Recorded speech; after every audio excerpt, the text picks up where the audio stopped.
स्वागत है आपका और मैं हूं आपके साथ एम बिलाल मंसूरी। और इस वक्त मैं गाज़ीपुर बॉर्डर किसान आंदोलन में हूं, जहां पर किसान एक साल से भी ज़्यादा समय से डटे हुए हैं और आज उम्मीद जताई जा रही है कि ये किसान आंदोलन जल्द ही ख़त्म हो जाएगा। हालांकि अभी यहां पे इस तरह कोई सुखबहार नहीं दिखाई दे रही है जिस तरह की मीडिया बता रही है।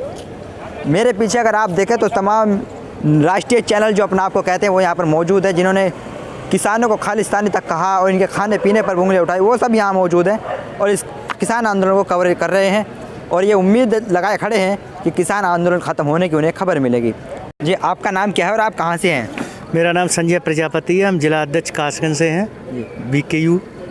उम्मीद जताई जा रही है किसान आंदोलन ख़त्म हो जाएगा, आप कैसी खुशी महसूस कर रहे हैं? देखते हैं हमारे जो किसान मसीहा हैं चौधरी राकेश टिकैत जी, वो क्या आदेश करते हैं। जब वो कुछ कहेंगे अपने मुंह से तभी हम विश्वास करेंगे। सरकार पर हमें कोई विश्वास नहीं है, हमारे अपने नेताजी पर विश्वास है। नेताजी अगर कह देंगे ठीक है हम जीत गए तो जश्न मनाएंगे। मतलब राकेश टिकैत सर्वोपरि हैं आपके लिए या नरेंद्र मोदी जी? हमारे लिए हमारे चौधरी साहब राकेश टिकैत जी हमारे लिए सर्वोपरि हैं, वो हमारे नेता हैं।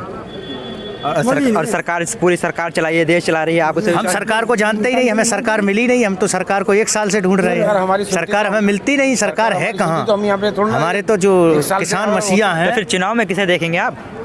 चुनाव ये बाद की बात है, चुनाव से अभी नहीं। हमारे किसानों की जो समस्याएं हैं उसके लिए देखते हैं। अगर सारी समस्याएं ख़त्म कर दी गई फिर किसे देखेंगे, ये तो बताओ। अरे ये कहाँ ख़त्म कर रहे हैं? MSP अभी बाकी है भाई। MSP पर क्या देते हैं? ये क्या ख़त्म करें? ये केवल किसानों को गुमराह करते हैं। इन्होंने क्या है अब तक? किसी भी सरकार ने क्या किया है किसान के लिए? अच्छा, तब आप कहाँ से आए हैं? और बेटा हम जिला कासगंज के ही हैं, जिला प्रचार महामंत्री। अच्छा, ज्ञान सिंह कश्यप मेरा नाम है। कब से आप यहाँ आंदोलन मुझे में? तो यहाँ पूरी साल हो गई, मान लो आप। पूरे साल हो गए। अब तो ऐसा महसूस कर रहे हो कि जल्दी यहाँ से उठ जाना चाहिए या नहीं? नहीं बेटा, ऐसी बात है, सरकार ये जगह पल पल पर झूठ बोलती है। अच्छा, अगर ये लिखित आदेश हमें कर दे, लिखित प्रूफ बिल्कुल, तब मानेंगे। हमारे टिकैत साहब कहते हैं हमारा लिखित आदेश हो गया, ठीक है। अब सरकार ये जगह घूमती है, जैसे कि मेरे जिले का कासगंज का साक्षी महाराज है, तो उसने ये कहा था कि ये कानून जो है वापस तो ले लिए गए हैं और ये फिर बन भी सकते हैं। तो अब बताइए हम कैसे विश्वास करें? उन्हीं का मंत्री कह रहा है कि ये दोबारा बन सकते हैं, तो अब बताइए किससे विश्वास किया जाए? मेरे ज़िले का है, तो मैं ये कहना चाहता हूँ मंत्री जी से कि अगर किसान झपट झेल है तो मैदान में आ जाए। जो साक्षी महाराज हैं आपके ज़िले के हैं, भाजपा सरकार के हैं, तो फिर आप चुनाव में किसे देखने की बात? नहीं, उनको तो कभी नहीं देखेंगे ना अब। अच्छा, हाँ, अब उनकी झपट हमारी होगी, किसान की उनकी। अब वो देखें, वो मंत्री हैं, हम किसान नेता हैं, और वो भी जिला के संसद है, मैं भी जिला का प्रचार महामंत्री हूँ। भाजपा सरकार किसानों का ध्यान रख रही है और सारे फैसले लेने की बात कह रही है, ले लिए भी जाएंगे, फिर भी आप भाजपा से इतना नाराज? देखिए बेटे, ऐसी बात है, आप मीडिया बंधु हैं और आप हमारे ही हैं, लेकिन हम ये कहते हैं कि ये सरकार पल पल पर झूठ बोलती है, पल पल पर झूठ बोलती है, इसका कहीं भरोसा नहीं रहा। अगर ये अब देखिए लिखित में दे दिया, अब भी उनका क्या कहना है साक्षी महाराज का कि ये कानून तो बनती है, बिगड़ती है, तो हम भी ये कहते हैं कि सरकारें आती और चली जाती है, किसान कहीं नहीं जाता है। किसान तो अपनी जगह स्थिर है। जी, आपका नाम क्या है और आप कहाँ से हैं? हमारा नाम फरीद अहमद, मैं मीडिया प्रभारी जिला अध्यक्ष हूँ। आप थोड़ा ज़ोर से बोलिएगा। फरीद अहमद, जिला मीडिया प्रभारी अयोध्या। अच्छा, भाजपा के रवैये से कितना खुश हैं आप? हम तो बिल्कुल खुश नहीं हैं, हमारे यहाँ तो बड़ा अंधेर मचा हुआ है। तमाम ज़मीनें, नजूल की ज़मीनें सारी जो है वहाँ DM जो है अपने रिश्तेदारों के नाम लिखा दिए थे। सारा भ्रष्टाचार है वहाँ पे। तमाम जो 100 साल से वहाँ रह रहे हैं, अयोध्या ज़िले में रह रहे हैं, उनके मकान को तोड़े जा रहे हैं, तो वो लोग परेशान नहीं हैं। तो फिर चुनाव में अगर भाजपा से इतनी नाराज़गी है तो फिर किसे वोट देना जा रहे हैं इस पर, और किसे देना अपील करेंगे कि युवा किसे दें? जो किसान हितैषी सरकार होगी। अभी आंदोलन हुआ है, 1 साल आंदोलन हुआ है, हमारे 750 से ज़्यादा किसान शहीद हो गए हैं इसमें। मंत्री के बेटे ने हमारे किसानों पे गाड़ी चढ़वा दी है, वो बेचारे वहाँ शहीद हो गए हैं। तो ये क्रूर और मगरूर सरकार है। हमारी सबकी मांग है कि उनके पिता जो बोले थे कि हमारा पिछला इतिहास नहीं जानते हो, उनके ऊपर 122B का मुकदमा है, उनको मंत्री पद से इस्तीफ़ा देने की मांग हुई थी। तो इसमें गुंडे मवाली ही तो हैं इस सरकार में। तो इस सरकार को कौन वोट देगा बताइए आप हमें। क्या किसान खुश है? जी, आपका नाम क्या है और आप कहाँ से आए हैं? मेरा नाम महेश है। मैं ग्राम बपंडी से तहसील सिकंदर राव है, यूपी का रहने वाला हूँ। हाथरस मेरी डिस्ट्रिक्ट है। अभी तक जो किसान जो अपनी मांग रख रहे हैं उसमें ये कहीं भी मांग नहीं है कि मंत्री पद से भी इस्तीफा उनको देना चाहिए। क्या ये मांग रखी जानी चाहिए? नहीं, किसान जो रख रहे हैं मंत्री पद से इस्तीफे से कोई लेना, किसान की जो अपनी जो समस्या है उसको सॉल्व करना चाहिए। नहीं, जिन्होंने किसान की हत्या की थी।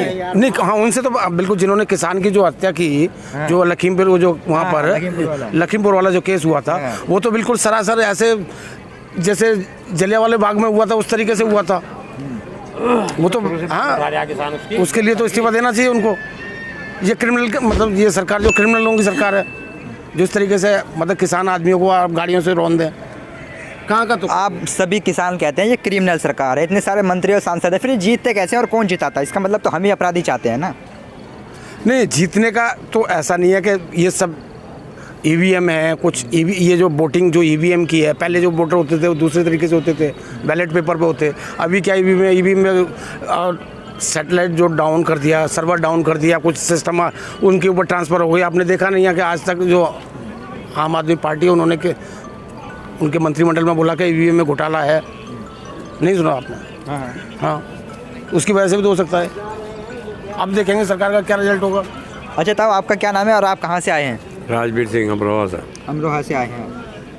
तब इस बार आप राजनीति को किस तरीके से देख रहे हैं? युवाओं से क्या अपील करेंगे?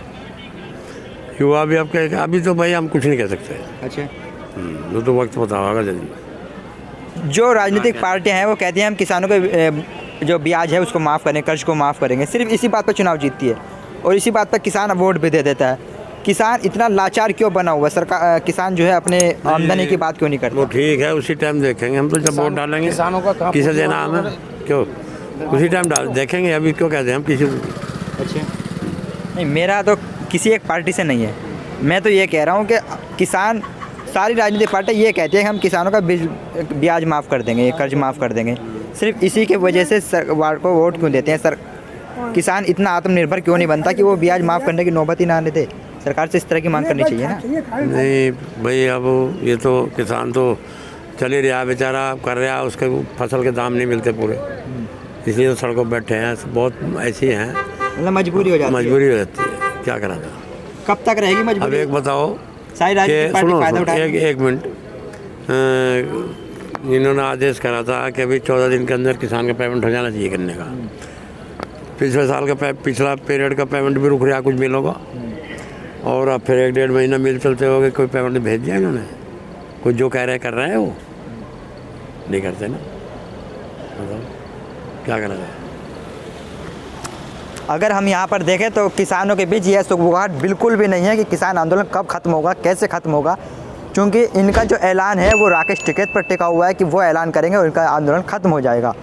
और सरकार क्या कह रही है, मीडिया में क्या खबरें चल रही हैं, इस पर किसान यहाँ पर बिल्कुल भी ध्यान नहीं दे रहे हैं। ये गाज़ीपुर बॉर्डर पर जो किसान बैठे इनकी अलग दुनिया है अगर देखा जाए, और दूसरी तरफ मीडिया जो खबरें दिखा रही है वो एक अलग दुनिया है। आप बने रहिए हमारे साथ, आपको देते रहेंगे पल पल की खबर।